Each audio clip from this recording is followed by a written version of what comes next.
10 August ভোর 5:40। CC ক্যামেরায় দেখা যায় একটি প্রাইভেট কার প্রবেশ করে সিরাজুল ইসলাম মেডিকেল কলেজের বেসমেন্ট 2-তে।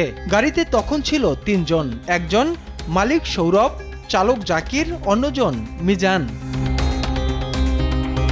পরের ফুটেজে দেখা যায় মালিক সৌরভ ও মিজান গাড়ি থেকে নেমে রিসেপশনে কথা বলে।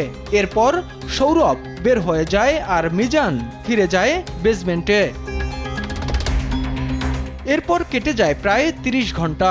একই জায়গায় দাঁড়িয়ে থাকা গাড়িটি নজরে আসে নিরাপত্তা কর্মীদের। সোমবার বেলা 11টার দিকে গাড়ির কাছে যেতেই ভিতর থেকে তীব্র দুর্গন্ধ আসে। আপনি যদি বলেন যে আমার পেশেন্ট আছে, আমার গাড়ি তো রাখতে দিতে হবে, অবশ্যই দিতে হবে। একটা গাড়ি ঢুকছে, সে পেশেন্ট নিয়ে যখন যায় নাই তখন যাই ওখানে দেখতেছে, দেখে এই অবস্থা তখন কর্তৃপক্ষ।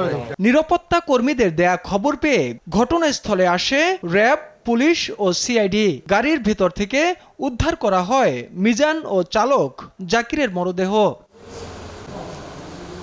জানা যায় হাসপাতালে ভর্তি থাকা রোগী নিতে নোয়াখালীর চাটখিল থেকে এসেছিলেন তারা। সে এয়ারপোর্টে লোক নিয়ে আসবে, যদি সুযোগ পাচ্ছে সে আমাকে নিয়ে যাবে। আমি আবার রিটার্ন করছি যে তাকে মানা করে দিই, সে যেন আসে, আমাদেরকে রিলিজ দিবে না। প্রচন্ড গরমে মরদেহ দ্রুত পচে গেছে। এটি পরিকল্পিত হত্যা নাকি অন্য কোনো ঘটনা তা তাৎক্ষণিক জানাতে পারেনি পুলিশ। বলেন, তদন্তের পরই জানা যাবে আসল রহস্য। 2টা অজ্ঞাতনামা লাশের আমরা শনাক্ত করতে পেরেছি।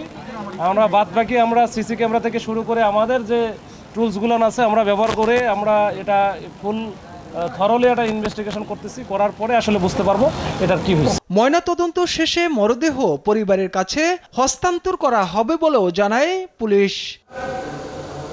তাইফুর রহমান তুহিন, দেশ টিভি, ঢাকা।